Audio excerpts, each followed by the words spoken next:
Magandang araw sa ating lahat mga idol at panibagong araw, panibagong adventure na naman tayo. Bali sa adventure natin ito, pumulaot kami ni Idol John at namana kami. Bawat payaw na nadadaanan namin, bumababa kami para mamana ng pangulam. At ito yung mga nahuli natin.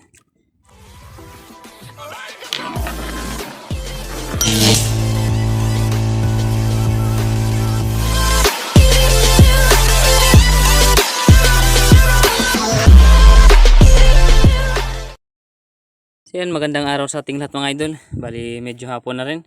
Bali papunta na tayo sa payaw. Tapos na kami mag-ready ng mga gamit namin ni Idol John. Nakakarga na namin sa bangka kaya papalaot na kami. Medyo makulimlim yung panahon. Siguro uulan. Kaya abang-abang lang tayo dun sa payaw. Agad tayo na lulusob kung sakali na makakita tayo ng mga panain. At dito mga idol, andito na tayo sa payaw. Bali mamana na kami ni Idol John. Napakainit kasi ng panahon dito. Bali kinabukasan na tayo nakapunta dito sa payaw. Napakalayo kasi ng payaw na pinuntahan namin. Nasa 42 miles yung layo. Kaya kinabukasan na tayo nakapag-video. Yan, sa unang dive natin, ito nakakita tayo ng napakadaming isda. Nandito ang titipon-tipon sa habong. Ito yung tawag na tahanan ng mga isda.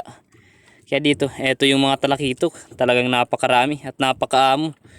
Kaya pumipili lang tayo ng malaki para tirahin natin. Kaso sa sobrang dami, nahihirapan tayo pumili. Kaya hindi tayo dito makakatira mga idol.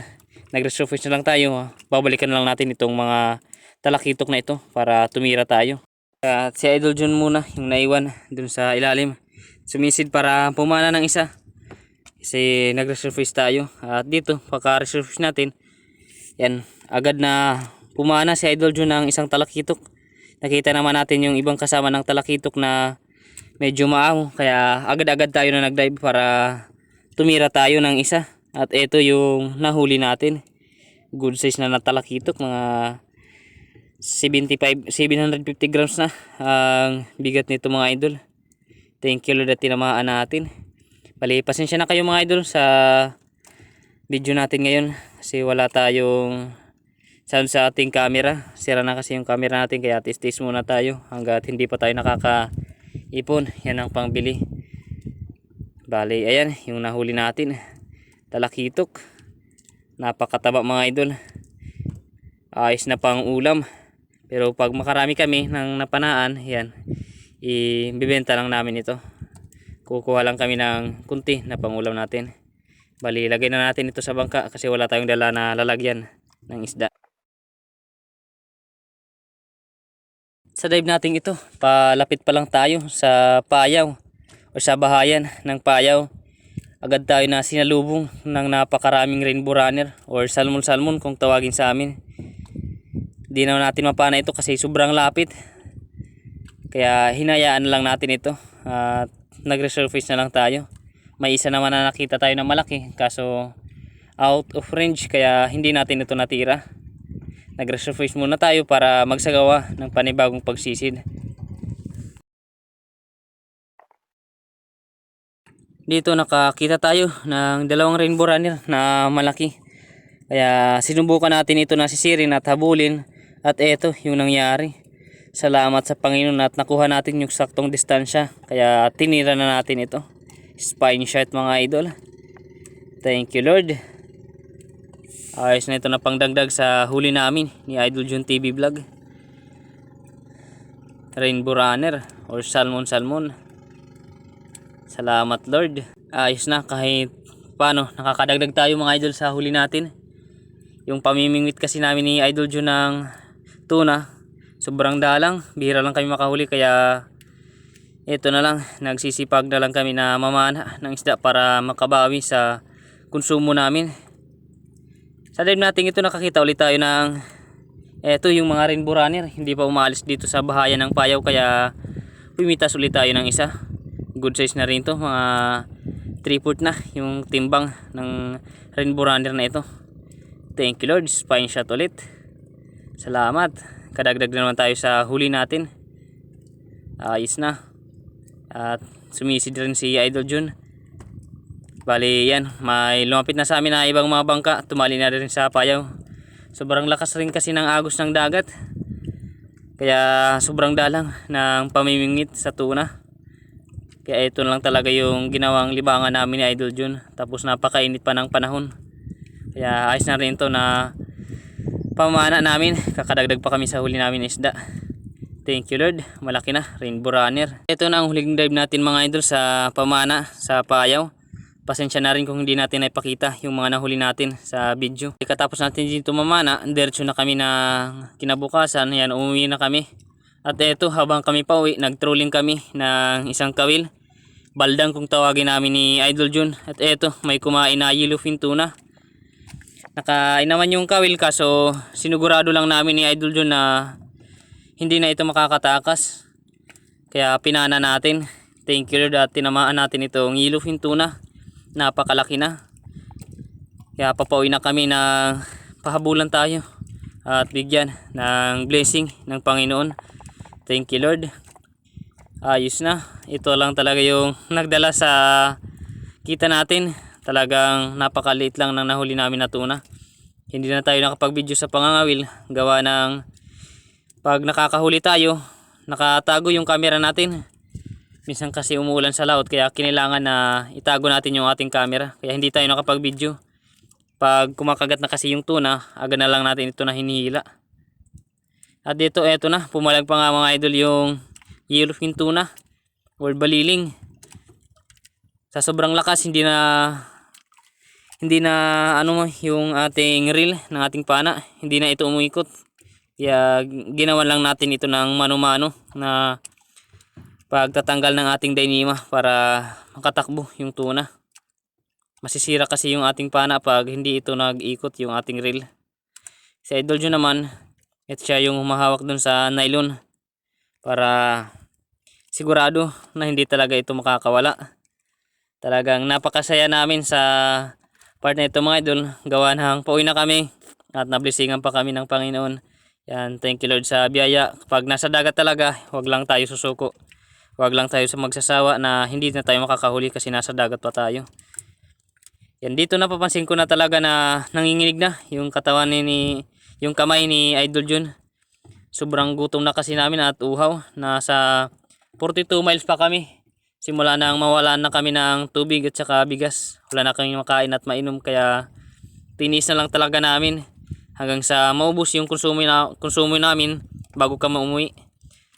Wala pa kasi kaming pambawi dun sa konsumo namin na ginasto sa pagpalaot namin. Kaya ito talaga yung napaka-challenging sa aming mga naglalaot pag madalang ang kain sa laot ng mga tuna. Dito pinirsa na natin na hilain yung tuna para maisampa na natin at sure na sigurado na kwartang linaw na.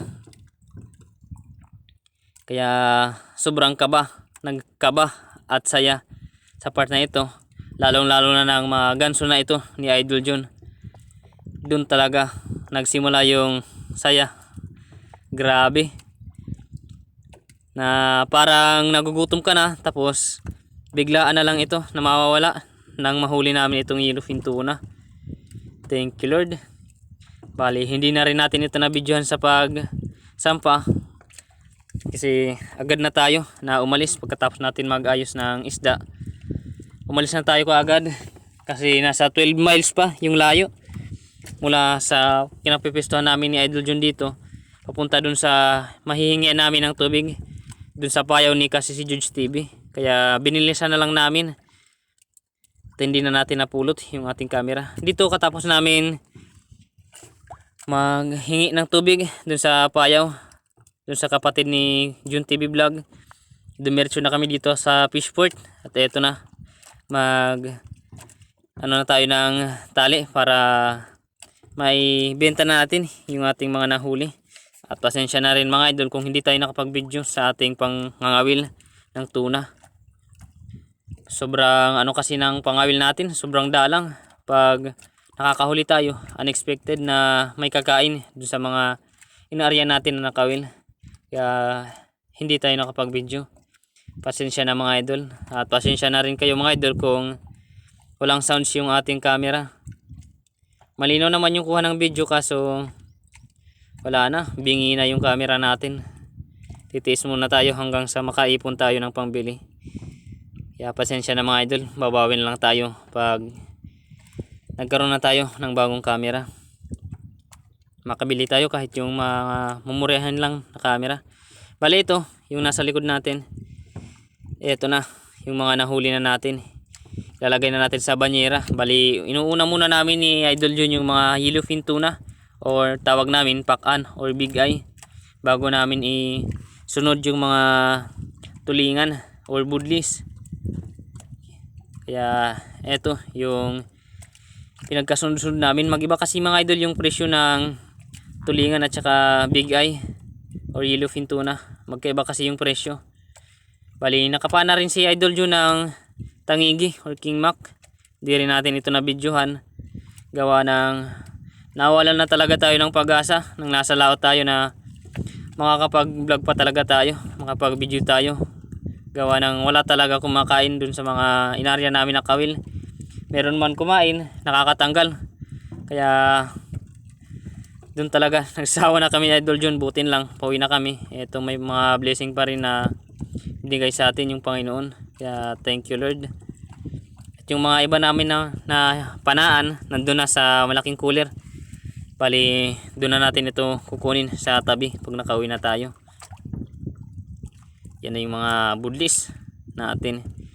Ipupunta natin dun sa fishport para kiluhin. At malaman natin kung nakailang kilo tayo at ilan yung nakbenta natin.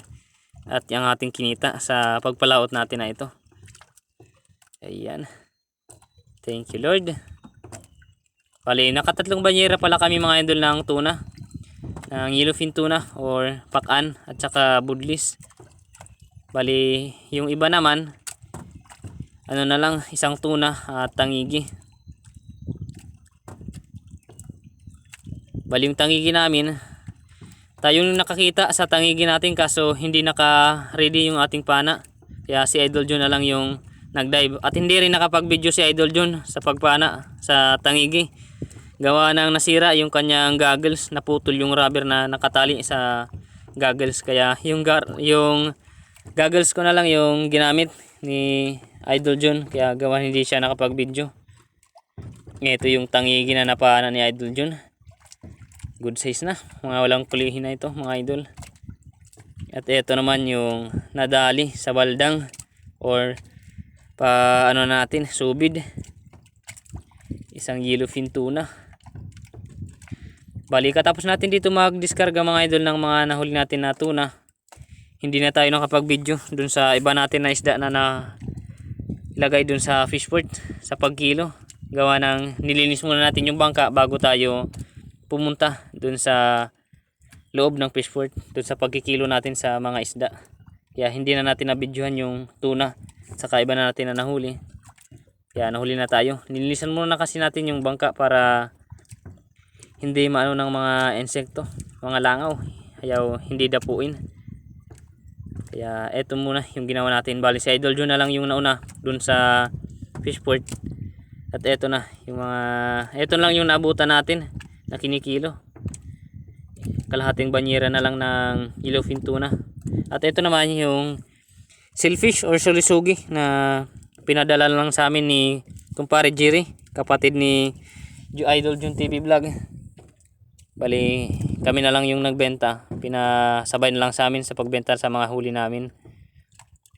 Ayos na rin yung blessing. Bali andito na kami mga idol sa tabi. Bali ito na lahat yung mga idol, yung mga nahuli namin sa pamana. Sa pamana, tapos yung pamimingwit ng maliit na rainbow runner, ito na. Ito yung mga pang-ulam natin. Ayos na rin kahit paano. Nakabenta tayo at may pang-ulam pa tayo. Napakalaking blessing pa rin mga idol kahit paano. So yun, bali, antabay lang tayo mga idol. Hintayin natin yung resibo para makita natin kung ilan yung ating balanse at ilan yung kinita natin sa kabuuhan. Abang-abang na lang. Let's go! So yan, magandang gabi sa ating lahat mga idol. Pasensya na kayo kung ngayon lang tayo nakapagpakita sa resibo natin. medyo na busy kasi si Idol John. At ito, ngayon lang natin nakuha yung resibo. Ayan, ito yung kabuuhan. Bali ito yung nahuli ni Idol John sa baldang or yung hila namin pa uwi. Ito yung baliling, umabot ng 36 kilo. Tapos yung tangigi naman na napanin ni Idol John, umabot ng 7 kilo. Tapos ito naman yung pakan, 45 kilo. Ito yung pakan na primerang klase na yellowfin tuna. Tapos dito naman, ito yung 14 kilo. Bali yung big eye or yung isang klase rin ng yellowfin tuna. Tapos ito naman yung napanan ni Idol John na salmon. Tapos ito naman, yan, 25 na budlis tawag namin na tuna. Tapos ito na yung bayad sa mga nahuli namin. Bali yung baliling 36 kilo, 140 per kilo. Yan, may 5,040 kami na kinita sa isang baliling, sa isang yellowfin tuna na malaki. Dito naman sa tangigi 150 per kilo, 1,050 yung kinita natin. Sa 45 kilo naman na pakan, yan 110 per kilo, may 4,950 tayo na kinita. Dito naman sa 14 kilo na big eye, 90 per kilo, may 1,260 tayo na kinita. Tapos dito sa salmon or rainbow runner, 150 per kilo, bali may kinita tayo na 900 pesos. Ayos na, malaking tulong na. Tapos dito naman sa budlis or 25 kilo, bali 80 per kilo, yan may kinita tayo na 2,000 pesos yung kinita natin. Bali sa kabuhan yung naibenta namin ni Idol yung sa Fishport, ito yung mabot lahat ng 133 kilograms. Tapos sa kabuhan ng kinita namin, ito mabot ng 15,200. Yan, bali ito yung porsyento, may kinuha na yung porsyento. Tapos yung labor 100, bali ito lang yung natira. Bali ito binawas na to dun sa utang ni Idol John dun sa Fishport. Tapos ito lang yung natira, 11,580. Bali ito lang yung natira, 13,580. Binawasan namin ng starting, ito yung nagastos namin sa pagpalaot, 7,000. Bali ito lang yung natira, 6,580. Bali hinati namin sa tatlo, ito lang yung natira sa pera natin. Ito na yung ano natin, yung balanse, tumabot ng 2,193. Ayos na, malaking tulong ng mga idol para sa pang araw-araw na pangailangan natin. Ayos na, malaking blessing ng mga idol. Then, pasensya na kayo mga idol kung hindi tayo nakapag-video sa ating pangawil ng tuna. Bali, yung ating shoutout sa next video na lang natin. Kaya abang-abang lang tayo mga idol. Yeah, let's go! Alright!